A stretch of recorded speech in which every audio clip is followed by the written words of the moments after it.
네, 오늘장 내일장 2부 순서를 시작하겠습니다. 1부 진행되는 시간 동안에는 저희 코스피 지수가 한 12포인트 정도 상승을 하고 있었는데요. 자, 오늘 이제 마감 지수가 조금 전 나왔습니다. 오늘 마감부터 이렇게 정리를 해드리겠습니다. 네, 오늘 두 자릿수로 잘 올랐는데 결국 마감 지수는 한 자릿수 끝나서 조금 아쉽습니다. 하지만 8.97포인트가 상승을 하면서요. 1880선을 회복했기 때문에 거기다 일단 의미 부여를 좀 해야겠습니다.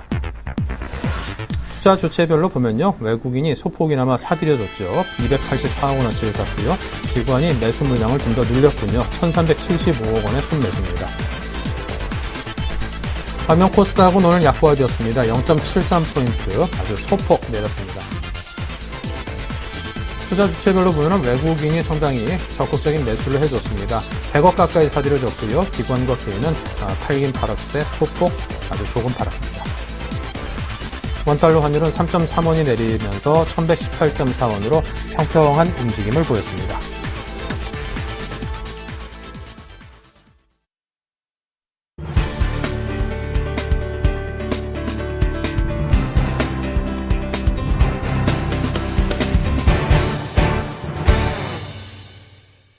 네, 한화투자증권 리서치센터의 최석원 센터장님을 연결해서 오늘 장과 앞으로의 증시의 향방에 대한 자세한 이야기를 여쭤듣겠습니다. 안녕하십니까? 네, 안녕하십니까? 네, 먼저 이번 주 체크해야 될 일정들이 어떤 것들인지부터 설명을 주시기 바랍니다. 네, 사실은 월 말 가까워지고는 있는데 이번 주는 사실 조금 이제 데이터로 보면 조금 소강 상태인 주라고 볼 수 있습니다. 그래도 좀 중요한 거는 미국 쪽 주택 지표들, 이제 주택 판매가 기존이나 신규나 어떻게 나타날 것인지, 그게 이제 좀 중요한 이슈가 될 것 같고요. 그 다음에 또 한 가지 제가 좀 고민하는 건 이제 일본 참의원 선거 이후에 지금 대승을 했는데 자민당이 이 이후에 아베노믹스가 어떤 방식으로 지금 전개가 될 거냐, 그리고 그거에 대한 시장 반응이 어떻게 돼야 될 거냐, 뭐 이런 부분들에 대해서 좀 주의 깊게 살펴봐야 될 한 주라고 생각을 하고 있습니다. 네. 자, 그렇다면 이제 오늘 1880선을 회복을 했는데요. 자, 이번 주 코스피 예상 밴드를 어느 정도 높이로 잡고 계십니까? 네, 한참 시장이 좀 불안했던 시기에 전체적인 박스권이 대체로 1700대 후반에서 1800대 중반으로 이제 한 단계 내려가 있었습니다. 근데 그게 조금은 올라와 있는 상황인 것 같아요. 그래서 저희가 주간 단위로는 1840에서 1920 정도 생각을 하고 있고, 기본적으로는 버냉키 발언 이후에 전반적인 이 출구 전략 속도에 대한 어떤 우려감들이 조금은 완화된 게 이 정도 밴드로 이전보다 조금 밴드 자체를 올리는 이런 상황이 아니겠느냐 싶습니다. 네. 자, 그리고 이제 일본에서는 참의원 선거에서 예상대로 아베 정권이 압승을 거뒀습니다. 자, 앞으로 엔화의 흐름이 어떻게 될지 관심이 큰데요. 어떤 분석을 내리셨는지요? 네, 엔화 오늘 같은 경우에는 사실 그렇게 추가적으로 약해지지 않았습니다. 사실 참의원 선거와 관련해서 아베노믹스가 몇 가지 말하자면 해석이 있어 왔는데, 첫째는 아베노믹스를 굉장히 세게 하고 경기를 부양하기 위한 노력을 하는 게 참의원 선거에서 이기기 위한 액션이었다, 이런 시각도 있었고, 반면에 이제 참의원 선거에서 이기고 나면 그 액션이 그렇기 때문에 오히려 좀 약화될 거다, 이런 시각들도 있었습니다. 하지만 저희는 일본 경제가 갖는 큰 문제, 결국은 이 고령화된 사회에서 고령층이 주로 돈을 쓰는, 그래서 그쪽의 자산을 좀 계속 보호해줘야 되는 어떤 그런 흐름이 바뀌어야만 된다는 게 아베노믹스의 기본 시각이고, 그렇기 때문에 오히려 상당한 정도의 지금 압승을 거둔 이후에 세수 확보와 같이 재정 건전성을 유지시킬 수 있는 방법이 같이 강구가 되면서 아베노믹스를 조금 더 강화시키는 방향으로 가지 않을까. 그래서 단기적으로는 이런 테스트 과정이 남아있기 때문에 어쨌든 이 엔화 환율이 100엔 근처에서 움직이겠지만 시간에 걸쳐서는 한 단계 더 약세가 될 가능성을 높게 보고 있습니다. 네.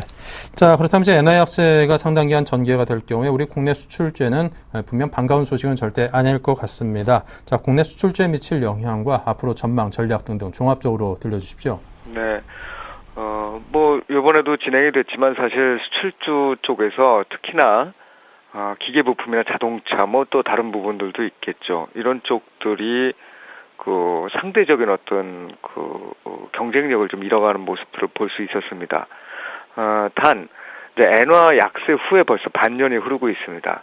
특히나 그 엔화 약세의 폭이라는 게 작지 않았습니다. 뭐 대체로 고점으로 따지다 그러면 거의 한 40% 정도였는데, 이 정도 기간이라면 이제 기업들이 어느 정도 또 대응력을 강화하죠. 그거는 결국 이 부품들을 사는 데 있어서의 어떤 공급 쪽 비용을 좀 절약을 한다든가, 또는 다른 방면으로 어떤 경쟁력을 향상시키기 위한 노력을 한다든가, 뭐 회사 전체적으로 보면 구조조정과 관련된 어떤 이슈들이 진행된다든가 하는 여러 가지 대응력 강화 방안들이 마련되고 있어서 이전에 우리가 단기적으로 40% 이렇게 엔화 환율이 약세로 갈 때처럼 뭐 수출주에 빨간불이 켜진다 이렇게 보기는 좀 어려울 것 같습니다. 물론 전체적으로 이런 엔화의 약세라는 게 국내 산업에 좋은 영향을 미치지 못하겠지만, 그래서 해당 업종들, 예를 들면 뭐 자동차라든지 자동차 부품, 기계 부품 같은 쪽에 일방적 매도보다는 중립 수준 정도의 보유를 권하고 있고, 이렇게 하는 것이 결국은 조금 더 이 포트폴리오를 균형 있게 잡아가는 방법이라고 생각하고 있습니다. 네. 자, 그리고 이번 주에는 IT, 자동차 등등 국내 주요 기업들의 실적 발표도 예상돼 있는데요. 자, 관전 포인트는 어떤 것들을 드시겠습니까? 예, 일단 저희가 실적하고 항상 실적이 나올 때 고민이 되는 게, 실적이 좋아지냐 나빠지냐의 문제가 하나 있고, 또 한 가지는 이게 시장의 컨센서스, 말하자면 평균적인 전망치를 넘어서느냐 못 넘어서느냐 두 가지 관점에서 볼 수 있는데, 기본적으로 작년 동기보다 2분기 코스피 상장사 영업이익은 좀 늘 거라고 생각을 하고 있습니다. 삼성전자도 저희가 컨센서스를 하회했다 이 얘기지, 사실은 2분기 쪽으로 보면 사상 최고치를 지금 잠정적으로 발표를 한 상태거든요. 그러니까 사실은 실적이 늘고 있다는 점에는 좀 점수를 줘야 될 거다 이렇게 보고 있습니다. 그래서 1분기는 사실 그에 비해서는 우리가 컨센서스도 컨센서스지만 절대적인 어떤 실적이 대단히 나빴기 때문에 쇼크였다고 볼 수 있으면 그것보다는 좀 낫겠다. 단지 실적 추정치가 2분기뿐 아니라 3분기에 대해서 조금씩 하향되고 있는 점이 부담이다. 그거는 결국은 이번에 실적 발표가 나오고 결국 눈이 3분기, 4분기 실적 발표로 올라갈 텐데, 그 부분에 대한 시각들이 조금씩 낮춰지고 있어서 이번에 쇼크가 나타나지 않더라도 상방 모멘텀이 실적 관련해서 많이 생길 것 같지는 않습니다. 부문별로는 IT나 소비재 쪽은 실적이 좀 괜찮고, 소재나 금융 에너지 쪽은 실적이 나쁠 거로 생각이 들고요. 자, 건설업 등 1분기에 어닝 쇼크를 보였던 종목들이 별로 좋지 않은 실적을 연달아 발표하는 경우가 많습니다. 전반적으로 2분기까지 어닝 쇼크 바람이 이어질까요? 쇼크가 됐던 종목도 뭐 아까도 잠시 말씀을 드렸습니다만, 이미 1분기 때 또 특히 건설업들이 이 어닝과 관련돼서 부담을 일정 부분 떨어낸 거는 사실입니다. 하지만 적자 규모가 줄었음에도 불구하고 해외 사업장 손실을 반영하고 있다. 이런 부분들이 벌써 이미 나타나고 있기 때문에 이런 종목들에 대해서는 사실 투자자들이 좋은 관심을 갖기는 좀 어렵겠죠. 쇼크 수준은 아니라고 할지라도 사실 금융이나 운송업종 같은 경우에 운송업종 그리고 건설 같은 사실상 1분기 때도 별다른 어떤 1분기 때 특히 쇼크를 줬던 이런 업종들에서 2분기 때 특별한 어떤 우리가 개선된 모습을 발견하기가 쉽지 않을 거다. 단지 이미 쇼크는 한 분기 우리가 반영을 했기 때문에 2분기 때는 뭐 쇼크라기보다는 계속된 부진을 인지하는 정도가 아닐까 이렇게 생각하고 있습니다. 네. 자, 한편 연기금의 대량 매수세가 우리 증시에 버팀목 역할이 좀 잘 돼줘야 될 텐데요. 가능할까요? 이게 참 어려운 얘기입니다. 물론 연기금은 기본적으로 현재 밸류에이션 상에서 조금 이제 매수에 들어가도 장기적으로 볼 때 좋은 가격대에 진입을 했다고 봅니다. 하지만 뭐 얼마 전에 저희가 외국인 매도 이런 경우에 봤던 것처럼 수급 측면에서 갑자기 꼬인다거나 또는 글로벌 유동성 정책 관련해서 어떤 새로운 변화가 나타날 수도 있기 때문에 이런 부분들에 대한 경계감도 계속될 것 같아요. 그래서 저희가 연기금의 매수 이런 부분은 상승을 통한 어떤 모멘텀 이쪽으로 보기보다는 지수의 하단을 방어하는데 영향을 좀 미치겠다. 말씀하셨던 뭐 지수의 버팀목 정도가 되줄 거다 이렇게 보는 게 타당할 거라고 생각하고요. 특히나 아까 외국인과 관련된 어떤 그 매도나 유동성 문제 이외에도 이번 그 미국의 경기 회복 과정에서 이머징 국가의 성장에 대한 의심이 계속되고 있다는 점이 참 부담입니다. 그래서 연기금의 대량 매수가 지수 상승의 모멘텀으로까지 이어질 거냐는 지금도 상당히 좀 지켜봐야 될 부분이고 하단을 좀 방어하는 정도로 보는 게 역시 타당해 보인다 이렇게 생각하고 있습니다. 네. 자, 그리고 이번 주에는 국내 2분기 GDP 발표가 예정돼 있습니다. 경기 회복의 모멘텀 역할을 톡톡히 해줬으면 좋겠는데요. 가능할런지 모르겠습니다. 사실 좀 경기 회복 모멘텀을 강하게 보여주긴 좀 어려울 것으로 생각을 하고 있고요. 올해 2분기, 3분기, 4분기 이렇게 가면서 성장률은 조금씩 올라갈 겁니다. 기저 효과가 있기 때문이고 특히 2분기 같은 경우에는 2.3%로 1분기 때 1.5%보다는 좀 개선되고 있구나 이런 느낌이 있을 수 있습니다. 근데 워낙에 수준이 지금 말씀드린 대로 워낙 낮죠. 그래서 이런 정도의 수준 하에서 특히나 이런 성장이라는 것도 추경이라든가 또는 금리 인하의 효과를 반영하고 있다는 점에서 정책 효과를 제외한 소비나 투자의 회복이 이게 만만치 않고 녹록지 않다는 점들이 인정될 수도 있겠습니다. 그래서 저희가 경제가 나빠진다 이것보다는 지금 현재 정도의 회복세로는 사실은 투자자들이 심리적으로 세이프하다고, 그러니까 안전하다고 느낀다거나 아니면 주가가 오를 거라는 어떤 신뢰나 믿음을 갖기에는 조금 어려운 상황이 아닐까 생각하고 있습니다. 네. 자, 그렇다면 이번 주에 주목해 볼 만한 업종이 있다면 어떤 것들이고 또 포트폴리오 전략은 어떻게 세우고 계십니까? 네, 여전히 박스권 이게 전략입니다. 그러다 보니까 특히나 이제 우리 굴뚝 산업이라고 얘기하는 소재 산업재 또 이제 과거 우리가 개인들이 투자를 많이 했던 은행이나 건설 이런 부분들이 다 조금은 침체되어 있는 상황이기 때문에 그런 부분들이 박스권 장세를 이어가는 이런 장에서는 사실은 대단히 단기 트레이딩 해야 되는 그런 말하자면 길게 보기보다는 박스권 트레이딩의 관점에서 접근하는 게 맞겠죠. 그럼 이제 그 박스권 트레이딩에서 어떤 것들이 더 유리할 거냐 이런 문제로 돌아갈 텐데 역시 실적이 좋거나 낙폭 과대한 업종이 단기적인 박스 트레이딩 쪽에서는 유리하다. 그래서 실적 기대는 아까 삼성전자 쪽도 말씀드렸습니다만 일정 부분 주가도 이미 어느 정도 컨센서스 부분에 하회할 수도 있다는 점을 반영했기 때문에 IT 쪽 괜찮을 거로 보고요. 낙폭 과대 업종 중에서는 건설이나 소재 쪽에 단기 반등이 나타날 수 있다. 이러한 거는 결국은 단기적으로 우리가 생각을 해야 되고 중기적으로는 아직 박스권임을 고려해서 투자 수익률이나 기대 수익률을 너무 높이 잡는 거는 조금 아니다 이렇게 봐야 될 것 같습니다. 네, 잘 들었습니다. 지금까지 한화투자증권 리서치센터의 최석원 센터장님과 함께했습니다. 감사합니다. 네, 감사합니다. 네, 자 이어서 오늘장 수급 등을 분석하겠습니다. 샘플러스의 김영근 멘토입니다. 안녕하세요. 네, 안녕하세요. 네, 오늘 장 올랐습니다. 수급 특징, 업종별 특징이 각각 어떻던가요? 예, 일단 차트를 한번 좀 살펴보도록 하겠습니다. 지수 차트를 살펴보면 일단은 제가 지난주에도 계속 똑같은 시각인데요. 직전 고점을 좀 넘어서고 나서 추가적인 반등 구간에 좀 들어갔다는 부분, 이 부분을 계속 설명을 좀 드렸었는데요. 여전히 좀 그 시각은 좀 유지를 하고 있고요. 즉 이제 1920포인트 정도까지의 그런 반등을 좀 말씀을 드리고 있는 거고요. 그리고 그러한 자리에서 충분히 이제 우리가 바이앤홀드 전략보다는 어차피 지수는 추가 상승을 해도 1920포인트 정도 상단을 말씀을 드리는 거기 때문에 실제로 매매하는 그러한 투자자들 입장에서는 1900선을 넘어가게 되면 어느 정도는 또 차익 실현을 하게 되는 그런 구간이 된다는 거죠. 그래서 좀 짧은 그러한 단기적인 매매 관점에서의 우리가 접근이 좀 가능하다, 유리하다 이렇게 좀 말씀을 드리면서 수급적인 부분을 좀 더 살펴보도록 하겠습니다. 오늘 같은 경우는 이제 외인들이 소량 매수가 유입이 됐고 기관들이 한 1,400억대 매수가 유입이 됐습니다. 장 초반에는 외인들이 오히려 더 매수에 가담을 했었는데 기관의 매수가 더 늘어나면서부터는 오히려 이제 외인들의 매수는 좀 줄어드는 그러한 현상이 좀 나타났습니다. 최근에 그리고 연기금의 이러한 매수세가 계속 지속이 되고 있는 부분, 물론 지수 상승에 대한 어떤 강한 힘이 되지는 못하지만 하방에 대한 견조한 그러한 지지력은 발휘를 할 수 있다. 이 정도는 좀 기대를 해볼 수 있을 것 같고요.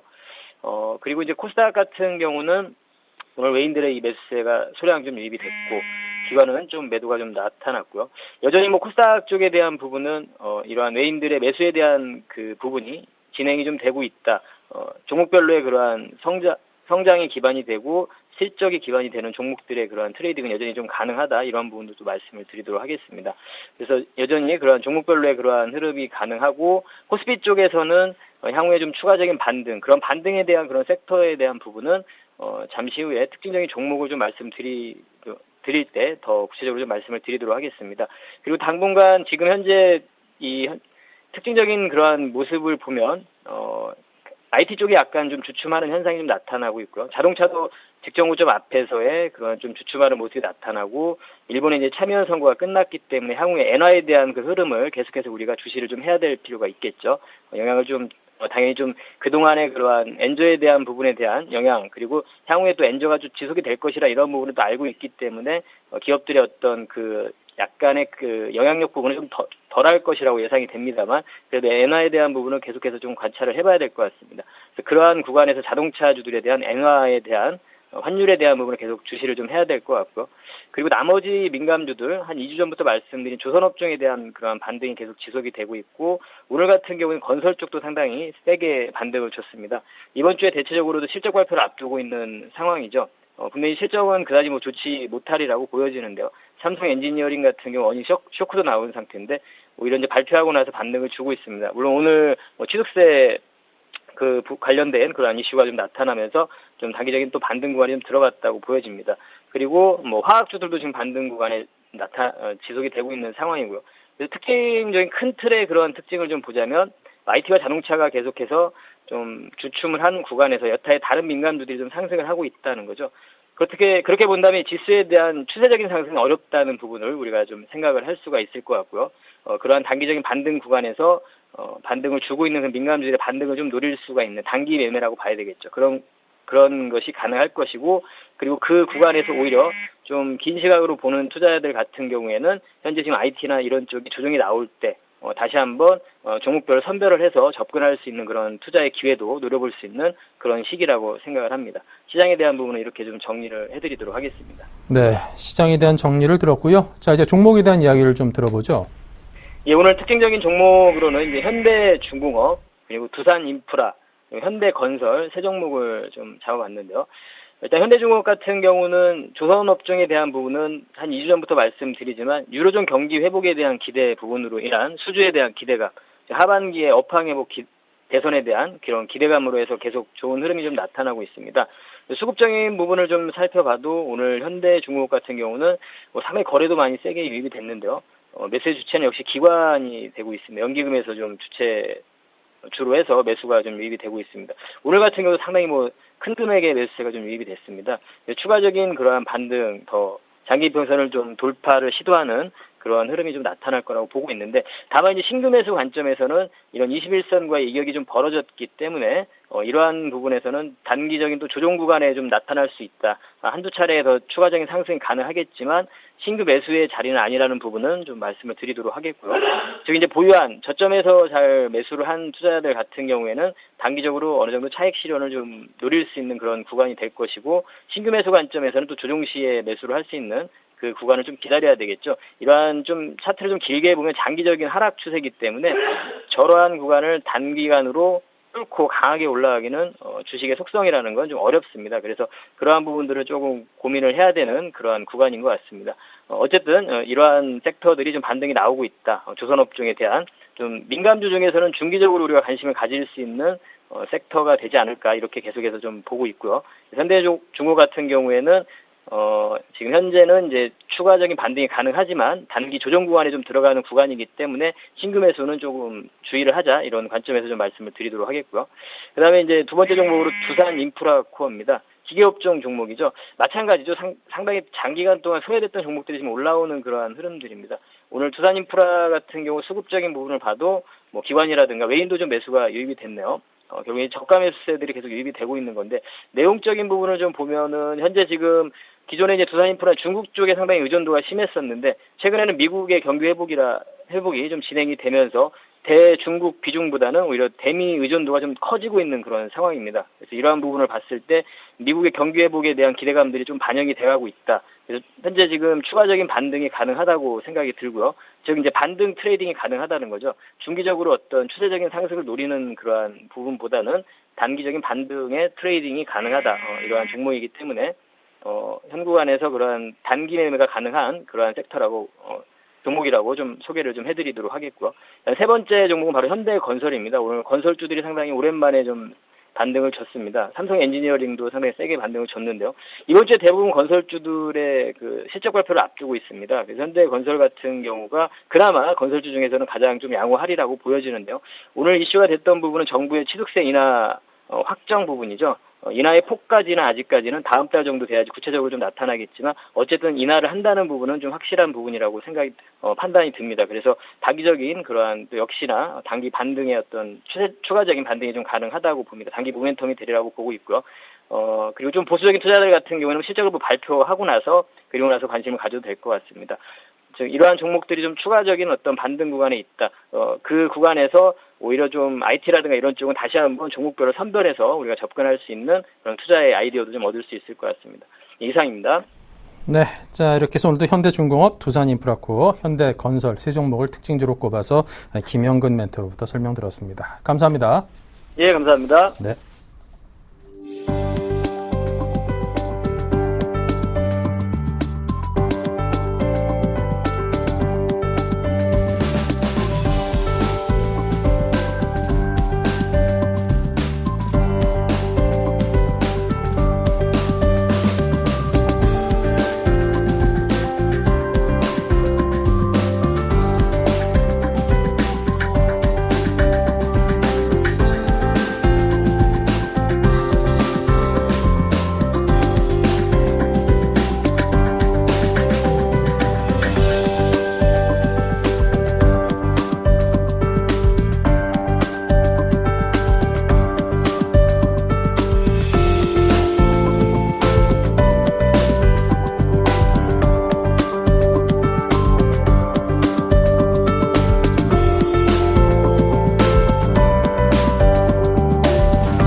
네, 이번 순서는 내일장 다이렉트 전략 시간입니다. 내일장에서 이길 수 있는 방법 구체적으로 들어보도록 하겠습니다. 오늘은 샘플러스의 정재훈 멘토 그리고 이명수 전문가 두 분을 모셨습니다. 어서 오십시오. 안녕하세요.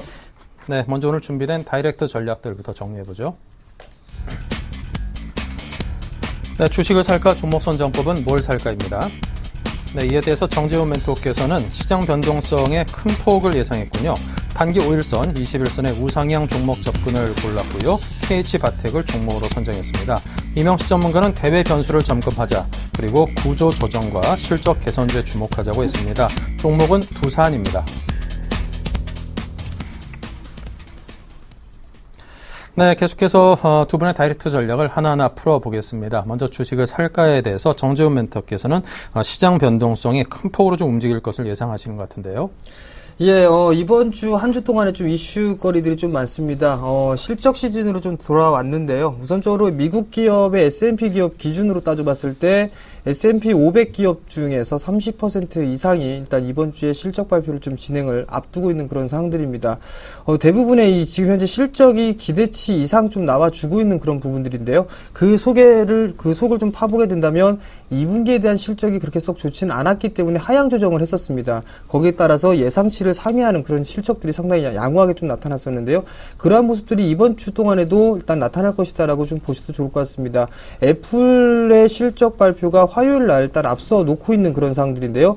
향후에 애플에 대한 기업 실적이 그다지 썩 좋지는 않을 것이다라고 좀 예상을 해 놓고 있는 그런 상황들입니다. 다만 이제 3분기와 4분기에 대한 변동, 이 실적에 대한 예상치가 어느 정도를 코멘트를 해주느냐 이 부분들에 따라서 추가적인 상승 시도냐 아니면 조정권역이냐 이 부분들을 정할 것이다라고 좀 보셔도 좋을 것 같습니다. 중국 또한 마찬가지로 지금 현재 횡보의 좀 모습을 좀 보여주고 있는데요.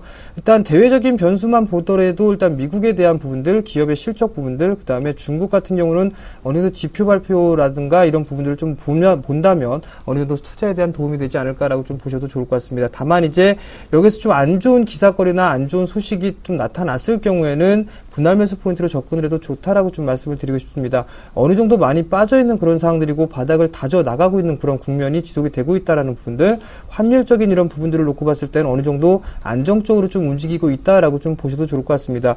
여기에서 이제 종목별에 대한 수익률 게임은 좀 지속이 될 수 있다라는 부분들입니다. 즉 지수를 좀 보는 것보단 종목별로 압축을 해서 보는 게 유리한 부분들이다. 지금 현재 상황뿐만 아니라 하반기 시장도 마찬가지로 우선적으로는 종목별로 일단 관심을 갖고 노는 게 좋겠다라고 좀 말씀을 좀 드리고 싶습니다. 결국은 변동성과 차별화가 된 시장, 이 부분들이 하반기 내내 좀 지속이 될 것이다라고 좀 보셔도 좋을 것 같은데요. 실적이 좀 기반으로 되는 종목군들이 유리하다라고 좀 보셔도 좋을 것 같고, 시장이 밀려 내려오는 그런 흐름들이 지속된다 하더라도 심리적으로 어느 정도 안정을 찾고 있다라면 그 기업에 대한 실질적인 가치 부분들을 염두를 해서 투자를 했다라면 크게 흔들릴 필요성은 없다라고 좀 말씀을 드리고 싶고요. 조정 시에는 매수 관점으로 보되 추격 매수는 하지 말자라는 부분들을 좀 말씀드리도록 하겠습니다. 네. 자, 다음은 대외 변수를 점검하자고 하는 이명수 전문가님의 의견입니다. 네. 주말을 분기점으로 해서 G20 재무장관 회의가 마무리가 됐습니다. 회의 내용을 잠깐 살펴보면은, GDP 대비 부채 비율을 2016년도를 분기점으로 해서, 축소하는 그러한 방안이 제시되고 있죠. 그렇기 때문에 미국과 유럽의 경우에는 2017년부터, GDP 대비 국가 비채 비율이 점차적으로 감소할 것으로 보여집니다. 또한, 최근에 이슈화가 됐던 출구 전략과 관련해 있어서 신흥국들의 금융시장 안정에 있어서 일단은 공조를 맞추기로 했죠. 그렇기 때문에 환율이라든가 구체시장, 그 다음에 주식시장에 있어서 어느 정도 변동성은 완화되지 않을까 이렇게 판단이 됩니다. 특히 환율 부분의 그런 동향을 다시 한번 점검해 볼 필요가 있겠는데요. 그런 측면에서 일단은 아베노믹스, 특히 아베노믹스와 관련된 영향력은 감소할 것으로 보여집니다. 왜냐하면은 돈을 풀어서 경기 부양하는 효과는 이미 1분기에 경제 성장률이 약 4%대까지 회복을 했기 때문에 어느 정도 달성됐다라고 볼 수가 있겠습니다. 유통이라든가 소매 부분도 일단은 활력이 살아난 그런 상황에 놓여 있기 때문에 현재 시점에서는 아베노믹스의 그러한 엔저 정책이 좀 양날의 칼인 접전 부분에 놓여 있다라고 볼 수가 있겠습니다. 여기서 잘못하다가는 지난번처럼 국채금리가 상승하게 되면은 아무래도 세수 확대한 부분이 대부분 국채이자를 상환하는데 대부분 소진되기 때문에 이 부분이 상당히 민감한 부분에 놓여 있다라고 볼 수가 있겠습니다. 그렇기 때문에 작년부터 불거진 그런 엔저 효과에 따른 그런 환율 불안 요인은 좀 완화될 가능성이 매우 높다라고 볼 수가 있겠습니다. 그렇기 때문에 G20 재무장관 회의에서 산업정책과 관련된 일자리 창출에 공조하기로 했죠. 이러한 부분은 미국과 그 다음에 중국에서 기후정책과 연동된 그러한 신재생 에너지와 관련된 일자리 창출과 상당히 밀접한 관계가 있다라고 볼 수가 있겠습니다. 중요한 것은 모든 정책이 하반기 성장 정책 기조로 일단은 명역 가능하게 이루어졌기 때문에 금일 시장에서도 나타났다시피 경기 민감주들이 상당히 좋은 흐름이 나타났죠. 그렇기 때문에 개인적 견해로는 여기서 뭔가 좀 하반기 증시를 좌우할 수 있는 좋은 그런 모멘텀으로 전환되는 그런 분기점이 아닐까 이렇게 개인적으로 판단하고 있고, 투자 심리의 여러 가지 흐름을 보면은 상당히 좋다라고 보실 수가 있겠습니다. 다만 계속해서 월말 이후 중국에서 발표되는 제조업 구매 지수가 또 발표될 것으로 보여집니다. 이 부분에 있어 약간의 변동성이 있다 하더라도 과거처럼 크게 변동성은 확대되지 않을 가능성이 매우 높다라고 보실 수 있겠습니다. 네, 알겠습니다. 자, 다음은 종목 선정법으로 화제를 옮겨보겠습니다. 자, 기술적인 분석을 통해서 종목을 좀 선정해보자는 의견이신 것 같은데요. 예, 최근에 종목군들의 흐름들을 좀 보게 된다면은 쉬어가는 그런 종목군들, 즉 가격 조정을 심하게 받았던 종목군들의 반등세가 좀 눈부시게 좀 나타나고 있다라고 좀 보셔도 좋을 것 같습니다. 테마성 종목군들의 흐름들도 바닥권역에서 탈피를 하면서 급등을 해주는 그런 모습들이 전개가 되고 있다라고 좀 보셔도 좋을 것 같은데요. 대형주와 중소형주 다 불문하고 일단 기술적인 분석상에서 5일선 20과 21선이 우상향을 하고 있는 그런 종목군들은 단기적인 트레이딩 관점으로 좋다라고 좀 말씀을 드리고 싶습니다. 즉 지금 현재 단기적으로 상당히 좀 심리가 호전되고 있는 그런 모습들입니다. 그런 모습들이기 때문에 매기가 좀 쏠리고 있다라고 좀 보셔도 좋을 것 같은데요.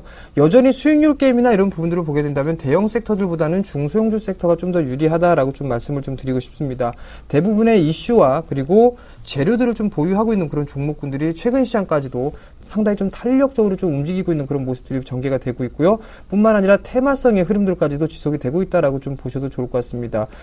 한 부분들을 더 살펴보게 된다면 지금 현재 러셀 지수라고 좀 있는데요. 그 러셀 지수가 최근 들어서 신고가의 흐름들을 좀 지속이 되고 있다라는 부분들입니다. 즉 이런 부분들을 좀 보게 된다면 추가적인 중소형주 쪽에서의 추가적인 상승 시도는 좀 나올 수 있다라고 좀 보셔도 좋을 것 같습니다. 이 러셀 지수라는 게 중소형주 2,000개를 좀 모아놓은 지수다라고 좀 보셔도 좋을 것 같은데요. 다른 여타에 대한 지수보다는 신고가의 흐름들을 꾸준하게 유지를 하고 있다라고 좀 보셔도 좋을 것 같습니다. 단기간으로 봤을 때는 어느 정도 목표치가 도달을 한 이후에 숨고르기가 좀 진행되겠지만 지금 2000 기준으로 봤을 때는 1080포인트대까지는 추가적인 상승 시도가 가능하다라는 부분들을 봤을 때 중소형주 섹터들도 충분히 추가적인 상승 시도는 나올 수 있다라고 좀 보셔도 좋을 것 같은데요. 여기에서 이제 확인해야 될 부분들은 종목군들의 흐름들 속에서 어느 정도 선택받아진 그런 종목군들로 압축을 해야 된다라는 부분들입니다. 결국 실적이 되는 종목군들 또는 모멘텀을 좀 보유를 하고 있는 종목군들 위주로 접근을 해야 된다라고 좀 보셔도 좋을 것 같은데요. 금일 같은 흐름들만 보더라도 중국 관련돼 있는 그런 모멘텀이 부각이 되면서 지금 이제 보령메디앙스라든가 아가방 컴퍼니가 점상한가를 좀 기록해주는, 상한가를 기록해주는 모습들이 좀 나타났었고요. 정부에 대한 정책이라든가 또는 신기술 이런 모멘텀을 좀 가지고 있는 그런 종목군들이라면 추가적인 상승 시도는 나타날 수 있다라고 좀 보셔도 좋을 것 같고요. 올 하반기에는 이러한 종목군들이 주도를 할 수 있다라고 좀 보셔도 좋을 것 같습니다. 그러한 종목들 또한 마찬가지로 수급이 좀 나와주고 있는 그런 모습들이기 때문에요. 추가적인 상승 시도는 좋다라고 좀 말씀을 드리고 싶습니다. 결론적으로 말씀을 드리면 기술적인 흐름상에 있어서의 단기적인 이동평균선이 우상향을 그리고 있는 그런 종목군들을 보되 여기에서 모멘텀을 좀 가지고 있고 수급적으로 매수세가 유입이 되는 그런 종목군들 위주로 보면 좋겠다라고 좀 말씀을 드리도록 하겠습니다. 네. 자, 이명수 전문가님께서는 구조조정 또 실적이 개선되는 종목들에 집중하자고 하시는군요. 네. 금일 상승 모멘텀이 나타났지만 IT, 자동차가 상승을 주도한 것은 아닙니다. 그만큼 투자 섹터별로 시장 흐름에 뭔가 변화가 나타나고 있다라고 볼 수가 있겠는데요. 우선 그동안 지수 상승을 이끌고 시장 하락을 방어했던 IT 자동차 섹터의 2분기 실적 이번 주가 정점이라고 볼 수가 있겠죠. 그런 측면에서 2분기 실적보다는 3분기 실적에 대한 추정치 전망이 상당히 중요하다고 볼 수가 있겠습니다. 그렇기 때문에 IT 자동차의 경우에는 이번 주를 분기점으로 해서 선별적인 흐름이 다시 한번 전개될 것으로 예상이 되기 때문에 현재 선침해보다는 실적 발표를 확인하고 대응하는 것이 필요한 그런 상황이라고 볼 수가 있겠고, 그런 측면에서 금일 의미 있는 경기 민감주들의 그런 선전이 나타났습니다. 정유화학 섹터, 철강, 기계업종 이쪽 부분에 눈에 띄는 흐름이 나타났는데, 특히 화학 섹터에서 금일 롯데케미칼이 약 6%대 강한 반등 모멘텀이 전개됐죠. 이러한 상승 모멘텀 배경 요인에는 주력 제품인 이지 제품에 대한 그런 원료에 대한 재고 감소가 지난 6월부터 나타나기 시작했고요. 최근에는 이지 가격이 반등하는 모멘텀이 발생했죠. 즉 재고 감소와 함께 계절적 요인에 따른 가격 상승이 나타났기 때문에 아무래도 업황 회복에 대한 그런 기대감이 현재 주가에 반영되고 있다라고 볼 수가 있겠습니다. 금일 롯데케미칼을 중심으로 해서 금호석유화 보통 화학 섹터들이 최근에 중국 모멘텀에 대해서 상당히 소외를 받았었는데 이 부분에 대해서 어느 정도 내성이 강한 그런 모습을 보여주고 있죠. 또한 조선 섹터의 경우 계속해서 강한 상승 흐름이 나타나고 있죠. 특히 후발주인 현대중공업까지 기관 매수가 유입되면서 조선업황 완전히 바닥권에서 탈피하면서 상당히 긍정적 모멘텀이 전개되고 있는 그런 상황이라고 볼 수가 있겠습니다. 더불어서 최근에 한진해운이라든가 현대상선 상당히 유동성 위기에서 곤란한 그런 상황에 놓였는데 업황은 아직 개선되는 신호는 나타나지 않았음에도 불구하고 최근에 한진해운 쪽으로도 강한 그러한 주가 반등이 나타나고 있다라고 볼 수가 있겠죠. 아무래도 컨테이너선 발주에 따른 조선업황과 해운업황 간의 그러한 연계고리가 현재 긍정적으로 작용하고 있다라고 볼 수가 있겠고, 그만큼 일단 뭐 하반기에 대한 경기 회복 기대감이 강하다라고 보실 수가 있겠죠. 기계 섹터에서는 금일 두산 인프라 코어가 다시 한번 강한 상승 흐름이 나타나고 있는 만큼 최근에 시장에서 소외되었던 관련주들의 상승 흐름이 나타나고 있습니다. 금일 건설주의 그 상승 모멘텀의 경우에는 취득세 인하에 따른 그런 정부 발표 기대감인데요. 다음 달 발표되니까 좀 시간을 두고 접근해 볼 필요가 있다라고 보여집니다. 반면에 지난주에 그 특징적 흐름을 보면은 내수 관련주가 선전하는 그런 모습을 보여줬는데요. 내수주, 방어주 성격의 유틸리티 섹터의 경우 상당히 압축돼서 차별화 현상이 나타날 것으로 보여집니다. 즉 실적주 위주로 상승할 텐데요. 어차피 유틸리티 сек터의 경우에는 3분기, 4분기 역시 계절적 요인 때문에 수요가 증가할 것으로 보여집니다. 특히 한전의 경우에는 6월달 산업용 전기 수요가 증가했기 때문에 이 부분은 상당히 긍정적이라고 보실 수가 있겠죠. 반면에 제약주의 경우 금일 정부 신약 지원 모멘텀도 있었긴 하지만 제약 섹터의 경우 나름대로 꾸준하게 실적 모멘텀이 갖춘 종목군들의 경우 다시 한번 정고점을 돌파하는 그런 모습을 보여주고 있습니다. 유한양행이 그렇고요. 최근에 한미약품 또한 계속해서 실적을 바탕으로 해서 저점에서 벗어나고 있는 그런 모습을 보여주고 있죠. 그만큼 현재 IT, 자동차 섹터의 그런 성장주라든가 경기민감주, 내수주 가릴 거 없이 실적이 좋아지거나 하반기 성장 모멘텀, 업황 개선 기대감이 있는 종목군들의 경우는 저점 매수가 꾸준히 유입되고 있다라고 볼 수가 있겠고, 코스닥 중심의 중소형주들은 그런 것 같습니다. 수급 불안, 최근에 연기금 쪽에서 일부 엔터주 축소가 나타났죠. 실적 부담감, 이러한 성장성 불안 요인 모든 것들이 반영된 그런 상황에 놓여 있기 때문에 중소형주의 기술적 반등은 당분간 지속된다라고 보실 수 있겠습니다. 네, 자 그렇다면 이제 계속해서 또 종목에 대한 이야기를 들어보겠습니다. 정재훈 멘토께서는 KH바텍을 준비하셨다고 하는데요. 추천 이유를 들어보겠습니다. 예, 제가 준비한 종목은 KH바텍입니다. IT 부품주다라고 좀 보셔도 좋을 것 같은데요. 최근에 이 IT 부품주가 상당히 좀 낙폭이 크게 나타났던 그런 모습들을 보였습니다. 원인들을 좀 살펴보게 된다면 실적에 대한 저하 부분들을 좀 놓고 볼 수가 있을 것 같은데요. 이 갤럭시 갤럭시4에 대한 부분들이 판매가 줄어들 것이다라는 부분들, 우려감이 좀 작용을 하면서 하반기 시장까지도 우려감을 나타내는 그런 모습들이 나타나면서 그냥 큰 폭의 하락을 좀 기록을 했었습니다. 여전히 이제 IT 섹터 같은 경우라면 특히나 하드웨어 쪽 같은 경우는 이제 치킨 게임을 좀 대비를 해야 된다라고 좀 보셔도 좋을 것 같습니다. 터치스크린 쪽에 과거에 터치스크린 쪽에 치킨 게임이 좀 이어졌었고요. 그리고 난 이후에 지금 현재 보게 되면 PCB 쪽에서도 진행이 되고 있다라고 좀 보셔도 좋을 것 같습니다. 여기에 이제 넘어가야 될 부분들은 카메라 모듈 쪽하고 그 다음에 케이스 쪽을 좀 볼 수가 있을 것 같은데요. 여전히 카메라 모듈 쪽하고 케이스 부분들 같은 경우는 성장성은 어느 정도 남아있다라고 좀 보셔도 좋을 것 같습니다. 비록 주가 부분들은 좀 많이 올라와 있는 그런 모습들을 보여주고 있지만 그만큼 실적을 좀 실적을 기반으로 하고 있기 때문에 종목 접근은 가능하다라고 좀 보셔도 좋을 것 같습니다.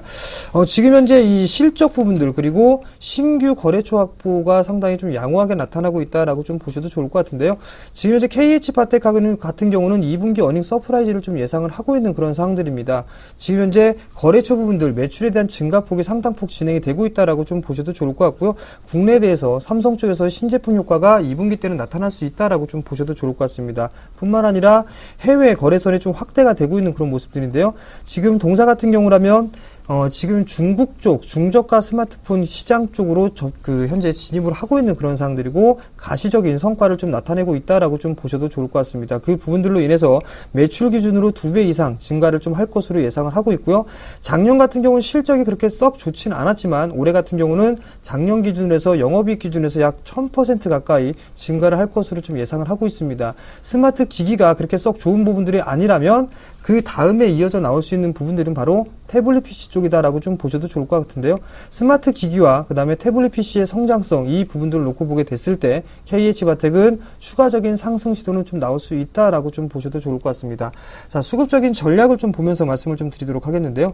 최근의 흐름들을 좀 보시게 된다면 수급적으로 기관 쪽에서의 매수세가 꾸준하게 유입이 되고 있습니다. 단기적으로 5거래일 연속적으로 좀 매수가 유입이 되고 있는 그런 모습들이 나타나고 있는데요. 특히나 투신 쪽에서 상당히 좀 공격적으로 매수를 해주고 있다라고 좀 보셔도 좋을 것 같습니다. 어닝 시즌에 돌입하게 된다면 투신 쪽에서는 상당히 좀 공격적으로, 즉 단기적인 관점으로 봤을 때는 투신 쪽에서의 배팅 능력이 상당하다라고 좀 보셔도 좋을 것 같습니다. 수익률 게임에서는 어느 정도 적절한 수익은 날 수 있다라고 좀 보셔도 좋을 것 같고요. 외국인 쪽 같은 경우를 보더라면 이제 매도의 규모는 그렇게 크게 나타나고 있진 않다라고 좀 보셔도 좋을 것 같습니다. 자, 장기적인 수급적인 흐름들을 좀 보게 된다면 파란색 선이 기관 쪽의 보유 수량입니다. 상승 추세를 유지를 하고 있는 그런 부분들도 기관 쪽에서 매수를 해주면서 상승 시도가 좀 나타났다라고 좀 보셔도 좋을 것 같습니다. 어느 정도 이제 빨간색 선은 외국인의 매도 물량인데요. 외국인의 보유 수량도 어느 정도 이제 마무리가 되어 있는 그런 상황들이기 때문에 추가적으로 매도가 나오는 부분들보다는 이제는 매수로 전환해 줄 수 있는 그런 충분한 모멘텀을 좀 가지고 있다라고 좀 보셔도 좋을 것 같습니다. 자, 가격적인 전략을 좀 말씀을 좀 드리도록 하겠는데요. 오늘 종가가 26,700원에 좀 마무리가 되는 그런 모습들이 나타났습니다. 일단 조금 매수 포인트는 좀 낮게 잡았는데요. 왜냐하면 애플에 대해서 실적 발표가 나오게 되면서 우리나라 주 초반에 좀 조정을 받을 것으로 좀 예상을 하고 있습니다. 그 조정을 이용해서 매수 포인트를 잡는다라고 좀 보셔도 좋을 것 같은데요. 우선적으로 매수 포인트는 약 25,800원권역에서는 매수 포인트로 충분히 좀 잡아볼 수 있다라고 좀 보셔도 좋을 것 같고요.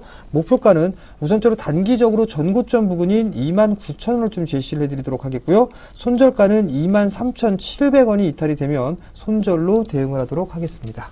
네. 자, 다음은 두산에 대해서 이명수 장관님의 설명을 듣겠습니다. 네. 최근 들어서 앞서 소개해드린 대로, 그동안 소외되었던 업종, 종목으로 매수세가 쏠리면서, 반등 모멘텀이 상당히 견조하게 나타나고 있는데요. 의미 있는 일부 종목군들의 경우는 추세 반전이 나타나고 있다고 볼 수가 있겠습니다. 그런 측면에서, 두산그룹, 두산건설이라든가 두산인프라코, 자회사의 실적 부진과 금융 리스크로 인해서 상당 기간 구조조정에 돌입할 수밖에 없는 그런 상황이 반복되었는데요. 금년 1분기로 인해서 일단은 자회사에 대한 그러한 금융 리스크는 일단은 해소됐다라고 볼 수가 있겠고, 특히 두산건설을 중심으로 해서 정부에서 계속해서 정부 지원책이 나오고 있고요. 두산건설의 경우는 자체적으로 사업 모멘텀을 확보하기 위해서 두산중공업에서 일부 발전 사업 부분을 양수받는 그러한 구조조정이 나타났죠. 또한 두산인프라코의 경우는 미국의 자회사인 바켓의 그런 실적 호전이 최근에 강한 주가 상승의 원동력이라고 볼 수가 있겠습니다.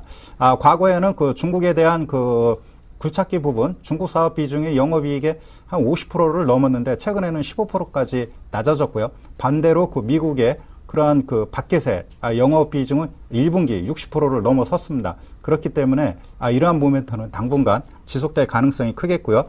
또한 두산 지주회사 자체적으로 사업하고 있는 전자 부분인가 모트롤 부분이 지난 연말 최근에 1분기부터 사업 효과가 나타나고 있죠. 이로 인해서 2분기 영업이익은 약 387억 원을 달성하면서 약 50.7% 증가할 것으로 보여집니다.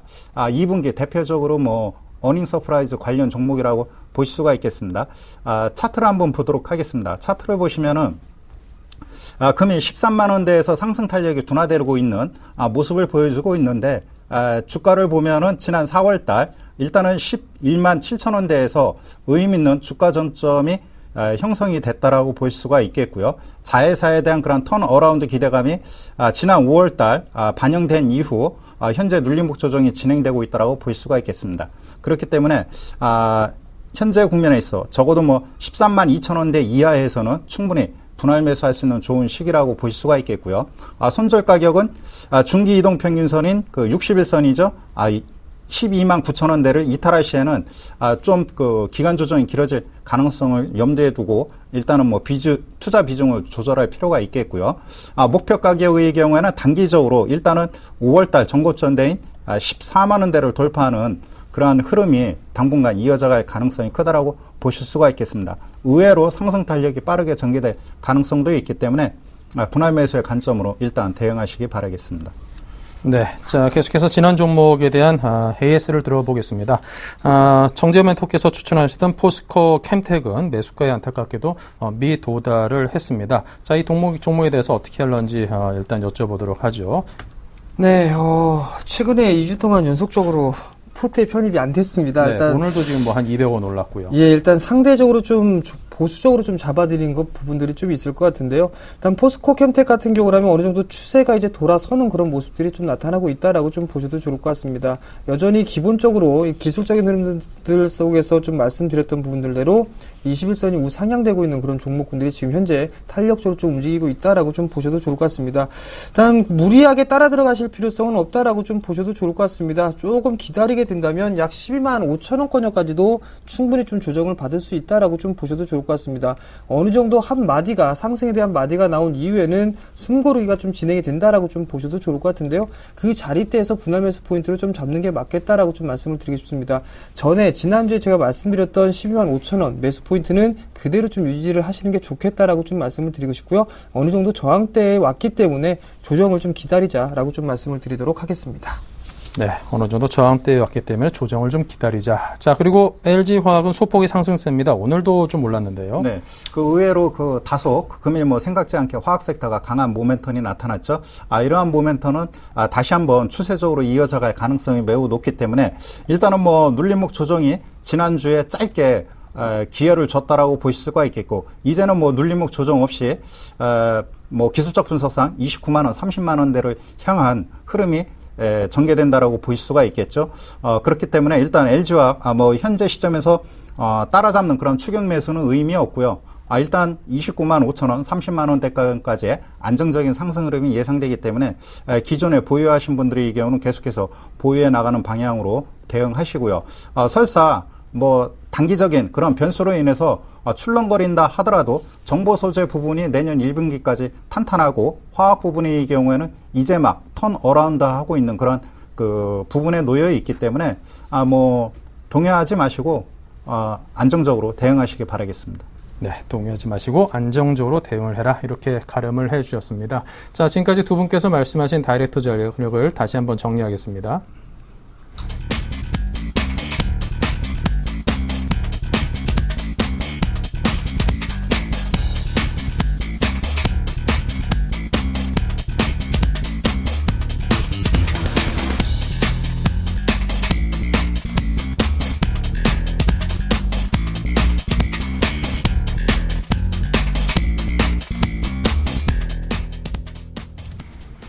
네, 자, 이렇게 해서 오늘 다이렉트 전략을 두 분과 함께 해봤습니다. 이명수 전문가님과 정재훈 멘토 두 분과 함께 했습니다. 감사합니다.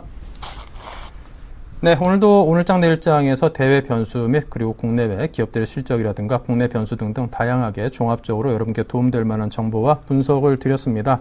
전반적으로 수급적인 측면이 오늘 한 주 첫날인데도 불구하고 물론 강하게는 아닙니다만 수급적인 측면이 상당 부분 좀 개선된 그런 모습을 보여서 긍정적이다 싶고요. 물론 성에는 안 차겠습니다만 우리 증시가 전반적으로 좀 상승 쪽으로 방향을 잡아가기 위한 몸풀기를 하고 있지 않나 이런 생각이 듭니다.